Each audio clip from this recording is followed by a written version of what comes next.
Hi, Yinnies. If you're new around here, welcome to a Yin Yoga podcast. For those of you that are familiar, welcome back. So today's episode is going to be a little bit different. This is going to be a bit of a season finale or a season's end, reflecting on the journey so far in the podcast, and also an opportunity for me to highlight some of the episodes that have already happened in case there's some that you have missed. So before we get into all of that, I wanted to just mention, first of all, if you are new around here, these are adults having adult conversations. So if you have small people around, please grab some headphones now. And then the other thing I wanted to mention for those of you that are watching this on YouTube, just take a moment, if you don't mind, to make sure you have subscribed to the channel and that you like the video. And then you can leave me some comments below. That would be great. For those of you that are listening via Apple or Spotify or wherever it is that you listen to your podcasts, if you've been here before, then you have been benefiting from this podcast. If you've been getting some information that has been helping you with your teaching, if you've had some aha moments and some insights and some inspiration, I would be so grateful if you would just take a moment right now to pause this episode and go on to whatever app you're using, whether it's Apple or Spotify, and give the podcast 5 stars. That would be so amazing. I would be very grateful for that.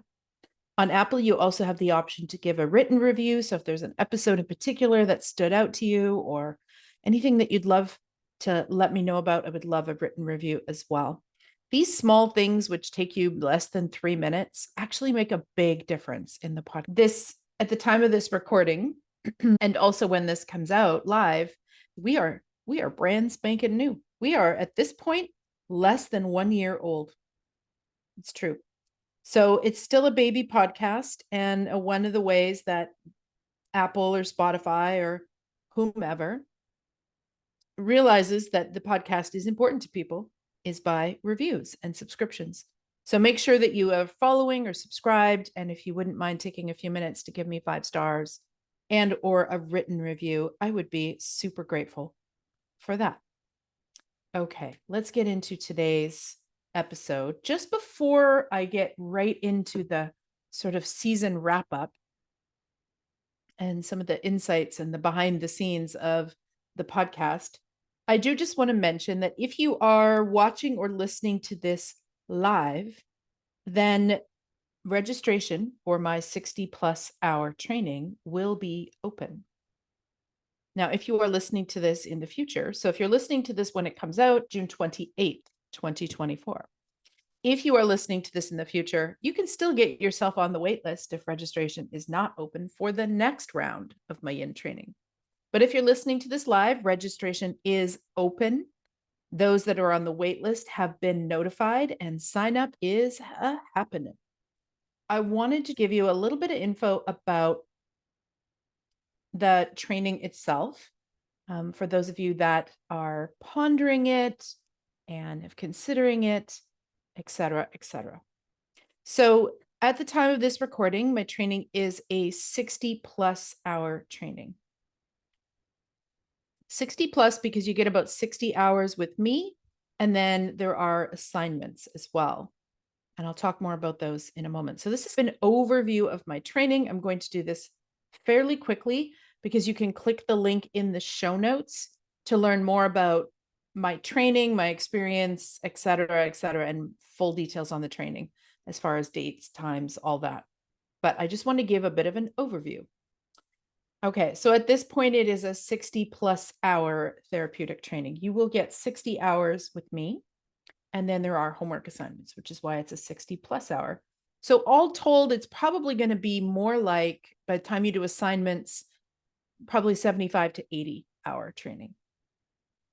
It is a live training on Zoom, so not pre-recorded. I'm not sending you some pre-recorded video and then just showing up for Q&A. We are going through the material together. This is really important to me because I want to be able to see your face and your eyes and know whether or not my information is landing, or if I need to phrase it in a different way, or if you have questions, or just sometimes in teacher trainings, there's just these, not really questions, but ahas that we want to share. So the training is live on Zoom, and the lessons are all recorded. So you will have access to the recordings for a full year, which is unique. I know a lot of trainings are like, oh, you get access for 6 weeks or 8 weeks. No, you get these for a year. And the reason for that is because we're going to go over a lot of information and we can only absorb so much at one time. And so if you have these videos, then you can watch them again. If you have a question where you're like, oh, wait, she said something about that in the training. What was that? You can find it and you can watch them again, because there will definitely be information that you missed the first time around. That's just the way it is. So you will have them for a year. And in this training, you're going to learn not only all about Yin Yoga, you'll have a broader understanding of Yin Yoga and how to create class plans and themes, if you choose to use themes, how to effectively teach Yin Yoga in an accessible way to a wide range of students. So just to break that down a little bit more, the homework assignments for this program, the first one is you watch Anatomy for Yoga by Paul Grilly, and then you just answer some reflection questions. The second assignment is a class plan.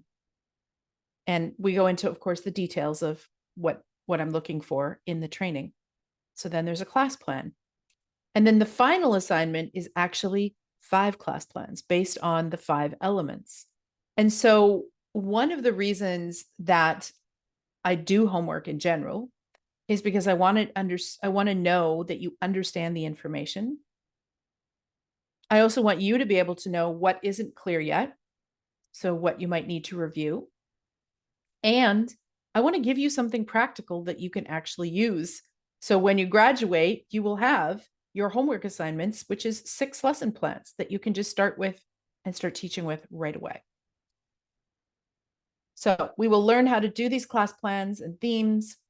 You're going to learn how to effectively teach Yin Yoga in an accessible way to a wide range of students.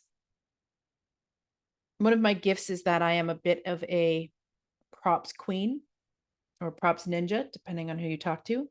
And so that is one of the leftovers from my very first training, which was Iyengar based, where I really learned how to use props in a way to make things more accessible for people and to get people more comfortable in the shapes. We go over a lot of that propping and different variations and what to do if somebody can't do this and what other pose you could give them or what props could you use. We spend a lot of time on that in this program. Other things that are covered. So a brief history of Yin Yoga, Yin Yang theory. Our anatomy in this course is you first take Paul's presentation, Anatomy for Yoga, and you watch all of that. And then we're going to retouch on all of that anatomy as we go through the poses, when you're going to be learning where the intended area is and how to modify these poses for different bodies. We're going to learn what makes a pose a Yin pose. I'll give you a hint. It's not just because it's in a Yin Yoga book. The Yin postural archetypes and or the many variations. We're going to talk about what is the difference between Yin and restorative and how we can make sure that we're not blurring those lines. We're also going to talk about who shouldn't practice Yin Yoga. We're going to learn about hypermobility in Yin Yoga. We're going to learn about Yin Yoga and the nervous system, Yin Yoga and trauma, how to create a whole body Yin class. That is your second assignment. I walk you through it in the course and then you get to create one. How to seamlessly create Yin Yang classes. So Yin Yang is a style where we're doing movement and stillness. And from my experience, they're not being done very skillfully. So we'll go over that. The significant role of fascia in Yin Yoga. The relationship between the fascia and the channels or the meridians, because what most people think they're going to learn all about the meridians, and we do touch on the meridians, but actually what's more important, which we spend more time on, is the sinew channels, which is sinew is a word for fascia, that correspond with those meridians. So we go over that in the course. The anatomy, location, and function of the 6 yin and 6 yang channels, the organs associated with each channel, the mental, emotional qualities of each channel, and Taoist 5-element philosophy that includes seasonal influences, individual constitution, the roles and the function of qi, the role of Jing or your essence, the spirit or soul of each organ, and the mind in Yin Yoga. And we also talk about emotions in Yin Yoga. So that's just a brief overview of what we'll be covering. And then what makes this training unique, in my opinion? Small groups, so you will get all your questions answered. Traditional Chinese medicine. So unlike a lot of Yin teachers, I actually studied traditional Chinese medicine for 3 years. And this program is steeped in traditional Chinese medicine. And I'm also a certified yoga therapist. So I will teach you how to make Yin Yoga a therapeutic, accessible, nervous system based, and trauma informed. You will have access also to a private Facebook community that is only for teachers that are in my training or have taken my training. And I had a question from somebody asking if that goes away after the training. Nope. As long as I'm on Facebook, that group's there. So it'll have former graduates as well as current people going through the program all together. One thing you should know is the only required text, so to speak, for the program is that you have to purchase and watch Anatomy for Yoga by Paul Grilly, and you can do that streaming. And what's included in this training is a PDF manual, also a bundle of all of the asanas, and another PDF of all the sinew channels, access to the recordings for a year, the private Facebook group, and when you graduate, you will get from me 10 done for you Yin Yoga sequences, 5 Yin Yoga playlists, and at the time of this recording, although this might change in the future, you'll also get the opportunity to do a weekly Yin class for me while you're in the training. Now, the reason I say that this might change in the future is it really just depends on how many students I have in those classes. But you will either get the opportunity to attend live if it works for your schedule, or you'll get the recording so that you can use that for practice. The prerequisites for training, you have to have at least a 200-hour teacher training. So this is not a program that is designed to make you a yoga teacher. This is a program that is designed for people who already are yoga teachers. And that you have to purchase and watch Anatomy for Yoga by Paul Grilly. So that's just a brief kind of overview of the program. So this is spread over for the fall 2024. It's spread over 5 weekends. So 1 in September, 2 in October, 1 in November, 1 in December. The reason I like to spread this out over a season is because it gives you a lot of time to dive into the practices, to review anything that you need, to really start to absorb the information and understand it, and then to come back with questions from having sat with it. We like to think as humans that we want everything in an intensive, and maybe we do because we're impatient. We want everything to be, like a 10-day training back to back. But what I can tell you as an educator, and as someone who's been an educator even long before I taught yoga, I was an educator in my former career as well, is that as much as you like to think that's how you want your course, that's actually not how we learn. We learn with repetition, review, and lots of space to process it. So I'm not interested in cramming a bunch of information down your throat and then handing you a certificate. I'm interested in teaching you the information and you having an understanding of it and the ability to put it into practice in your teaching and in your own practice. That is very different.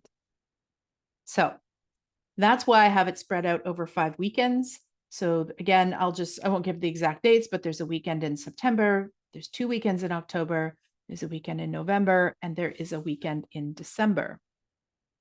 And on the Fridays, so they run on Friday, Saturday, and Sunday. The Fridays are 11 a.m. to 3 p.m. Pacific. The Saturdays are 11 a.m. to 3 p.m. Pacific. And then the Sundays are actually 10:30 a.m. to 2:30 Pacific time. Now, oftentimes I'll get questions from people about time zones, especially Europeans. I've had many Europeans say, oh, can I still come? Like that's, it's quite late for me. So this is something you'll have to evaluate on your own. And each European country might be slightly different. I will say, though, that I have a lot of Europeans that have taken this training. In fact, I would say I have more Europeans that have taken this training than Canadians probably at this point anyways. So it really just depends on you. What is your bedtime? What will often happen with my European friends is they will join us, and then near the end, when they start kind of drifting off, they'll shut the meeting down, and then they will catch up on what they missed in between. That being said, I do expect, in order to get your certificate, that you attend this training live for at least 60%. So again, this is not a course that you're auditing. This is not pre-recorded. And all of these things are in place for really good reasons. And it's actually for your education. I really want you to be able to see me live, ask me questions live, hear things that other people in the group say. So even though it's online, it runs very similarly to how a training would in person, that I expect you to be there if you want to get your certificate. So that's that. Now, that being said, there are inevitably people that might need to miss one of the days or one weekend. Again, we expect that this is the case. Life happens, but 60% is required attendance if you want a certificate. Okay, so that's a little bit about the program. Of course, you can always send me a DM on Instagram or on my website. There's a contact form there. So if you have questions about the program, please feel free to drop me a line and just let me know what your questions are. Okay. So that's a bit about my training. Again, registration, if you're listening to this live, is already in full swing. And you can access that by clicking the link in the show notes that says get on the wait list. And even if you can't attend this one this fall, I would recommend getting on the wait list, because the wait list gets to find out first about when the training opens. People on the wait list also get access to a discount code, and you get a bunch of awesome free Yin Yoga stuff from me along the way to registration opening, like these podcast episodes, videos, little sneak peeks behind the scenes. You get a sequence and a practice video. So there are things that I share with you along the way to when registration opens. So if you're not on the wait list already, you can do that by going down into the show notes and click the link that says get on the wait list. And if you are interested in this current edition and registration is still open, you can click on the registration link. And if you are not wanting to do this particular season, but you're interested in the next one, get on the wait list. Okay. So when I started this podcast, I had always intended for this podcast to go in seasons. I never wanted this to be a podcast that went through every single week, 52 episodes a year, simply because, well, frankly, that's exhausting. I love this podcast. I love creating this podcast for you. But one thing you never hear podcasters talk about is how much fucking work it is. It is a lot of work, especially when you're doing it all yourself, like I am. You know, you have to think of topic ideas. And if they're solo episodes, you have to record them, and then you have to edit them, and then you have to upload them, and then you have to create all the social graphics. And, you know, if an episode takes you an hour to record, it probably takes you 3 or 4 times that to actually get it ready to go. So between editing, you know, bullet pointing your ideas, show notes, et cetera, it probably takes anywhere from 3 to 4 hours for an hour-long episode for it to be ready to go. So it's a lot of work. And I'm not complaining, because I chose this and it is a labor of love. However, I'm also a yoga teacher who talks to people about rest and giving yourself permission to rest and taking breaks. So I'm certainly not going to be a hypocrite and refuse to take breaks myself. So my intention with this podcast always was to have seasons that were, you know, sort of a fixed number of episodes, and then a little break, and then another season. And we did that for the first season. The first season started in September and it ended in December. And then we took a little break, and then I started again in January. And then somehow I got off track with the whole season idea. And I just kept going and going and going and going and going. And so, other than in early January, late December, we haven't had a break at all on the pod. And so we are going to have a break for the summer. There's a couple of reasons for this. One, I need a break to be able to plan, to be able to record more episodes, et cetera, et cetera. But I'm also having some surgery over the summer. So I don't know how quickly I'll be back in business as far as wanting to record and edit and all of that. So I'm going to need some time to heal. So rather than having a weird wonky season that starts partway through summer, we're just going to take summer off. So no new episodes for July or August, and then we will begin again in September.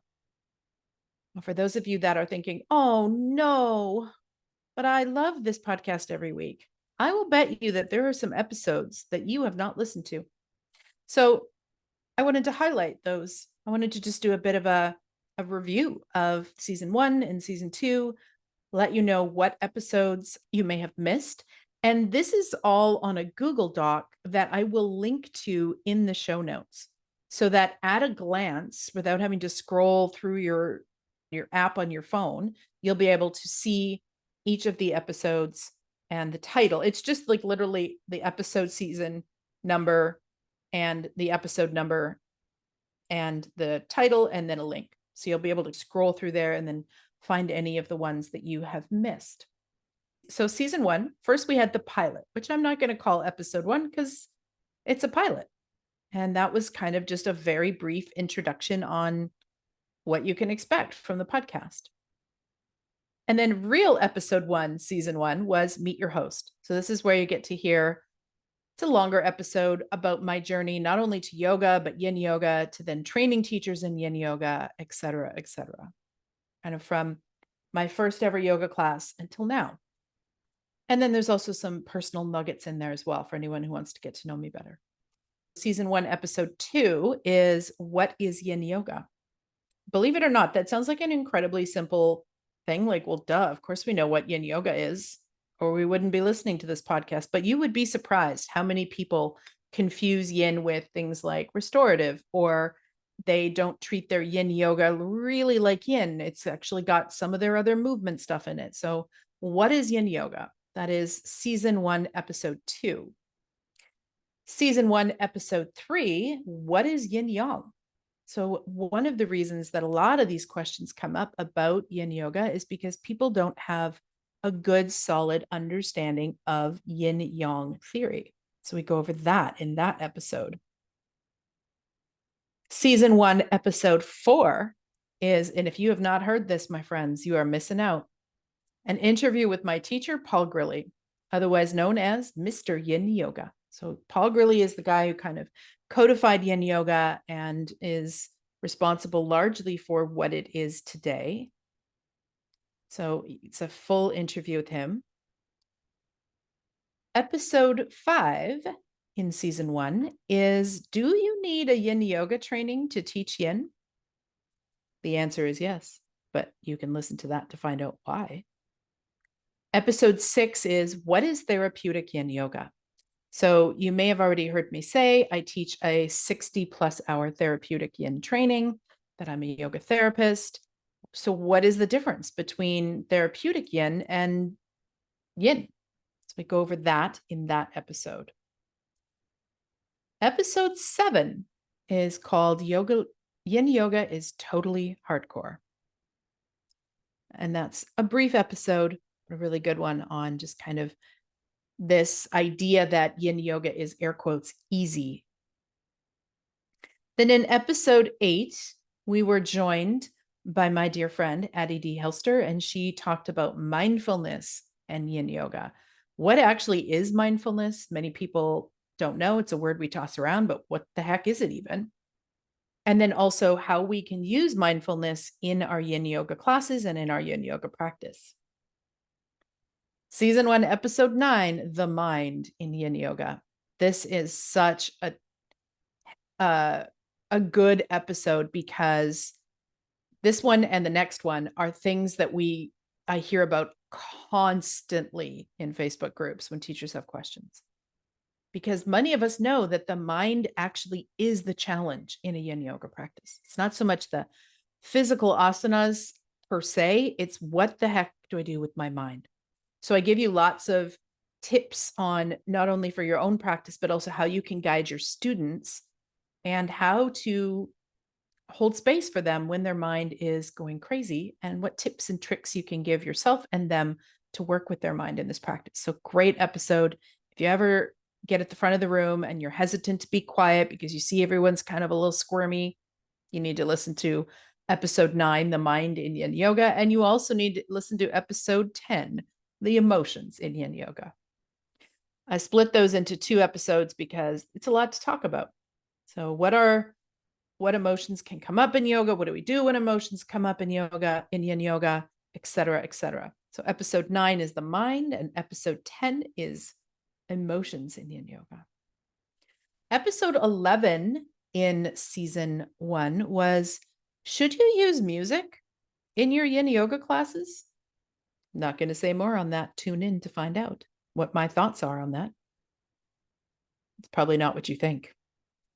Episode 12 was interoception and Yin Yoga. What the hell is interoception? Interoception is one of Yin Yoga's secret superpowers. And so my guest, Pamela Crane, and I talk about, a fellow yoga therapist, about what is interoception, how can we use it, how can we coax our students when it comes to interoception. So that is all season 1. So if you haven't been listening from the day of this podcast's inception, there's some catching up that you could do there. And then we're in season 2, which is this current season.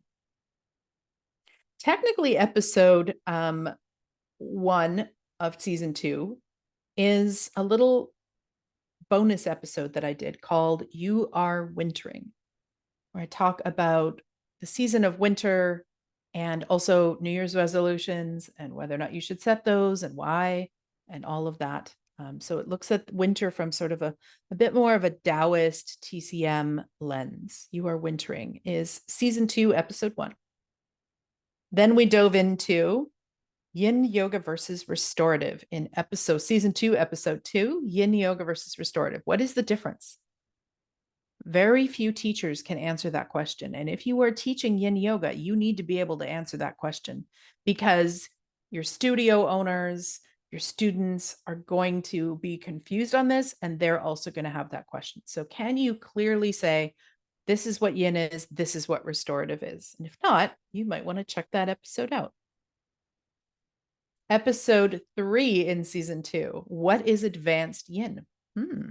Probably not what you think. Not going to say more on that, but if you've ever thought, well, what is advanced Yin Yoga? Or how would I teach an advanced Yin Yoga class? Or how do I know when I'm an advanced Yin Yoga practitioner? Then you're going to want to check out season 2, episode 3, what is advanced Yin? Episode 4 was a bit of a sleeper. It didn't get nearly as much controversy as I thought it was going to, and probably because of my clever but not overly clear title.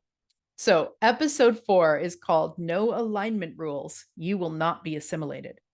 So this talks a lot about these so-called alignment rules that we get from other styles of yoga and that we bring into Yin, and how they're not appropriate or applicable in a Yin practice. So if you are one of those teachers that is still correcting alignment in your Yin classes, you're telling your students that there's a correct way to do the pose, please, for the love of everything sacred, listen to that episode. That's season 2, episode 4. No alignment rules. You will not be assimilated. Some of you will get the joke there. Some of you will not. That's okay. Season 2, episode 5 was with my dear friend and colleague, Dr. Karina Smith, and it is called Yin Yoga is Not Chinese Medicine. This episode was a bit more of a little fireside chat that I had with Karina. It's a style of interview that I plan to do more of. We did, of course, get into her history and how she found yoga, which I always love to do in a guest episode, but then we kind of just bounced back and forth quite a bit in this. So it was less interview, me asking questions, her answering them, and more of a 2 colleagues sitting around the table having a cup of tea, chatting. And really, really great episode, especially when it comes to discussing Yin Yoga and Chinese medicine and where it has gone way off course. So that's a good episode to check out, especially if you are one of those teachers that took your little tiny Yin training and now you're teaching sequences that are based on the meridians. You definitely want to check that episode out. Episode 6 had 2 parts, essentially. So I'm calling it episode 6, but I guess technically it could have been episode 6 and 7, but there's 2 parts. And this is called Why I Boycott Yoga Alliance. There's a part 1 and a part 2. One of them is myself and a colleague, and then the other one is 2 other fairly well-known teachers that I know of that are also not registered with Yoga Alliance. So if you don't know, your teacher listening, my 60-hour plus program is not registered with Yoga Alliance. I'm not registered with Yoga Alliance. I don't believe in Yoga Alliance. So if you want to hear more about why I don't and why some of my friends don't, you could check out Why I Boycott Yoga Alliance. Because some of you may have been thinking, and this actually was suggested by a listener, this topic. And some of you might be thinking, well, I mean, but Yoga Alliance is essential. Nope, it's not. Listen to the episode. And some of you might be at the point where you are registered with Yoga Alliance and you're questioning, do I want to keep doing this? Do I need to be with Yoga Alliance? So if any of these things have come up for you, definitely want to listen to episode 6, part 1 and 2 of Why I Boycott Yoga Alliance.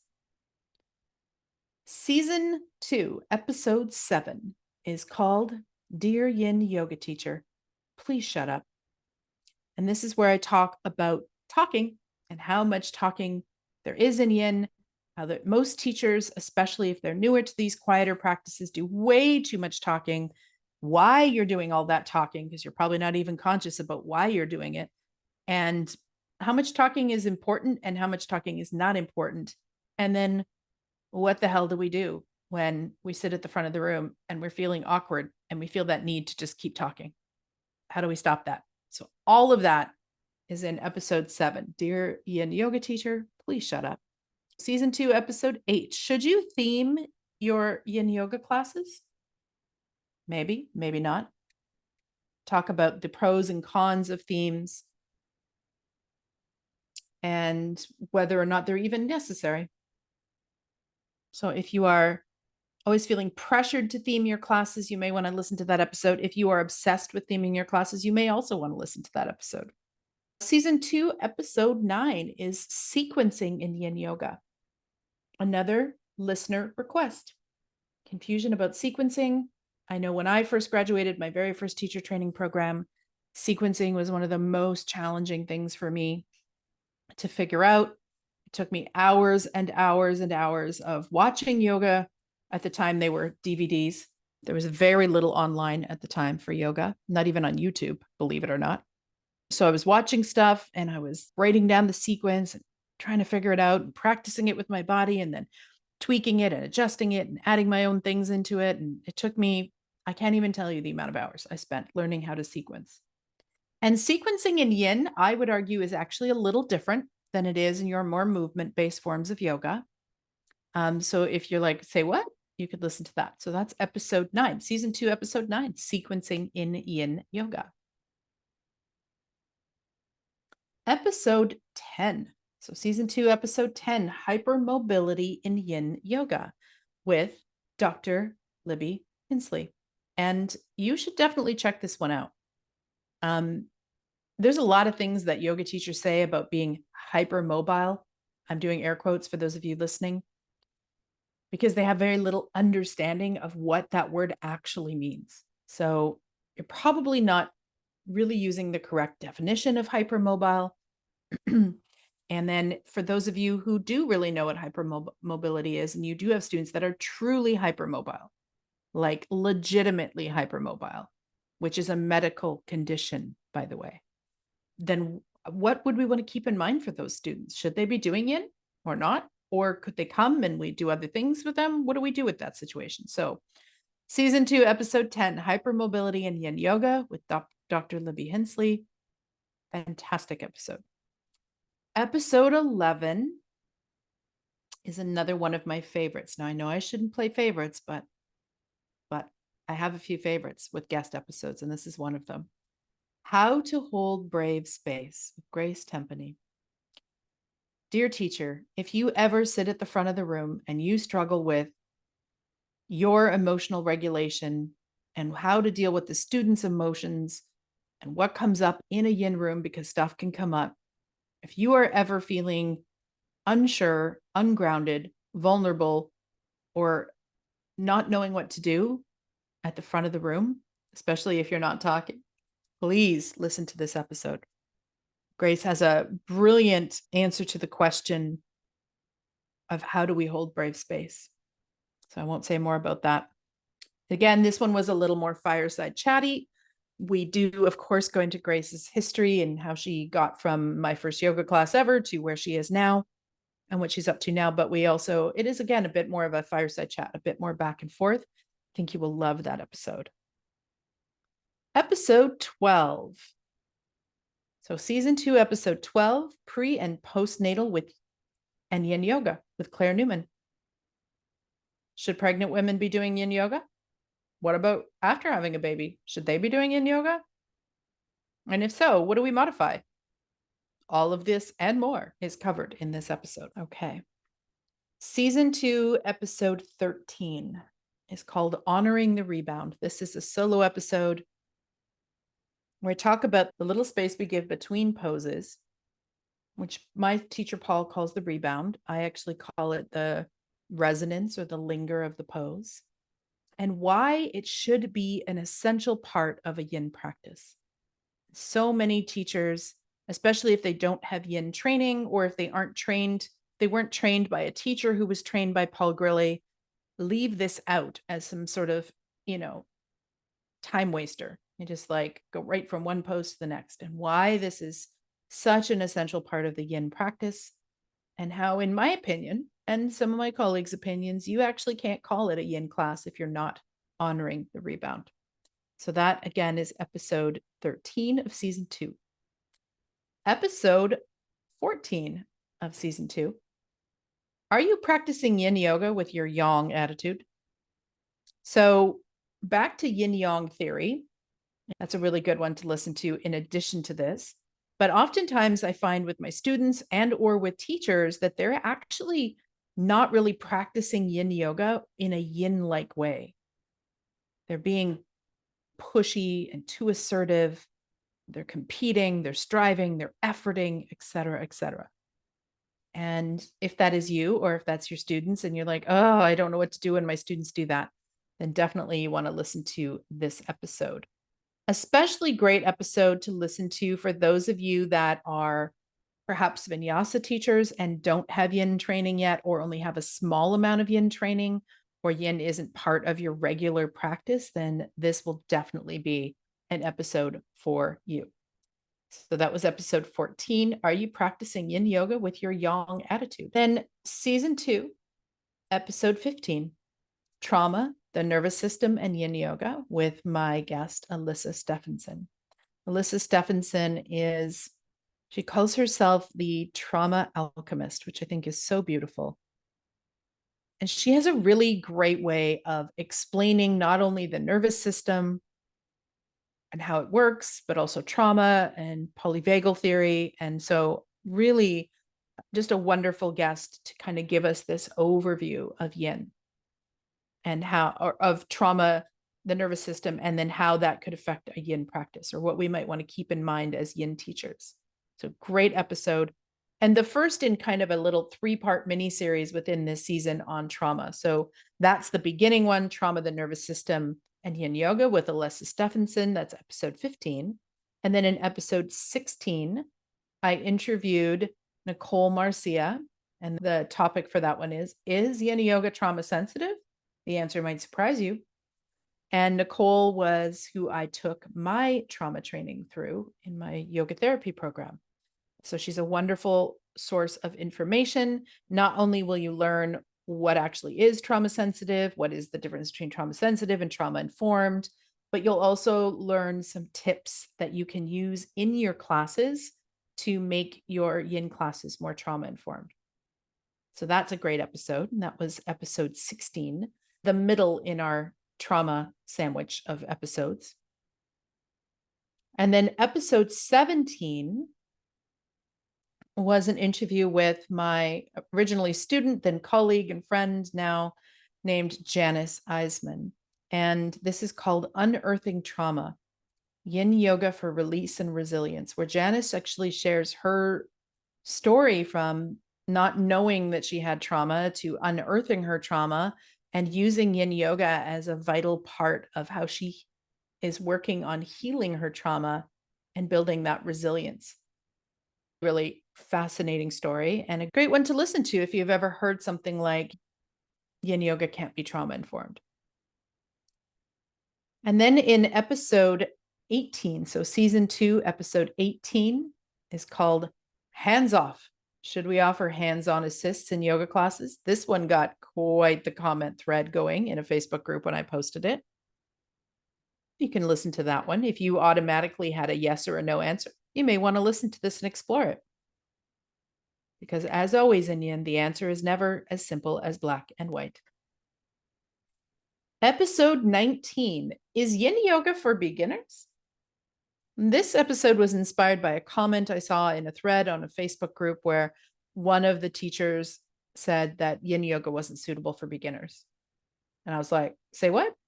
That's the first I've heard that. And so I asked her why she thought that. She never responded, but this episode is my response to that. Is Yin Yoga for beginners? And also, as a teacher, if you have beginners in the room, how can you make Yin Yoga more beginner friendly? So lots of tips in that one on how to make it accessible and more comfortable for beginners. Episode 20, how to teach yin yang classes. So as I alluded when I said that we had the episode on yin yang theory, these classes where it's movement and stillness, these yin yang classes, from my experience attending them, are not taught very well. They think that, or these Vin to Yin classes, Vinyasa to Yin, because typically what the teacher does is they just do the same vigorous sequence that they would normally do. Then they get everyone to stop in child's pose for a minute, and then they move into Yin. And so this is problematic. And you will learn so much more and some really practical tips, including mentions of specific poses as to how you could teach a yin yang class in a more nurturing, kind of seamless way. So they're not stop start. So that's episode 20. Episode 21 was sparked by a listener question and was a question that I actually had for Paul when I was a brand new studying yin in my very first level of training with him. And the question was, what do you do when you don't feel a yin yoga pose? So the answer to that is in episode 21. Episode 22, again, inspired by a question in a group. This one is called Beyond Boredom, Keeping Yin Yoga Classes Inspiring. So, dear teacher, what do you do when you start feeling bored? Or do you think your students are bored? How do we keep our Yin Yoga classes inspiring? The answer is probably not what you think. So you can check out season 2, episode 22 for more on that. I give lots again of practical tips on things that you can bring into your teaching right now. Okay. Season 2, episode 23 is the almost season wrap up. And this one will come out on the first day of summer. And this is called Embracing the Fire Element, Summer in Taoism, TCM, and Yin Yoga. So this is a bit of a TCM Taoist breakdown of the fire element and the season of summer. So you can check that episode out. And then this episode is the finale for season 2. And this is the season end, reflecting on the journey so far. So those are some of the episodes that you may have missed, unless you are the most avid, rabid, loyal podcast listener ever. You've probably missed some of those. And so while I'm off for the summer, healing, recouping, resting, you can check out some of those episodes. And again, dear listener, I have made this really easy for you. It's all in a Google Doc with the season, the episode, the title, and the link. And so I will put a link to that Google Doc in the show notes of this episode so that you can just click on it. You can scroll through and you can be like, oh, I haven't listened to that one. And then you can click the link and check it out. So I hope that that is helpful, having all of these in one place. I know it's helpful for me. That's why I created it, because I was starting to get a little lost as to like, what episode number am I on? What season am I on? Who am I? What's going on? So I hope that you find that this is helpful, seeing it all at a glance like this.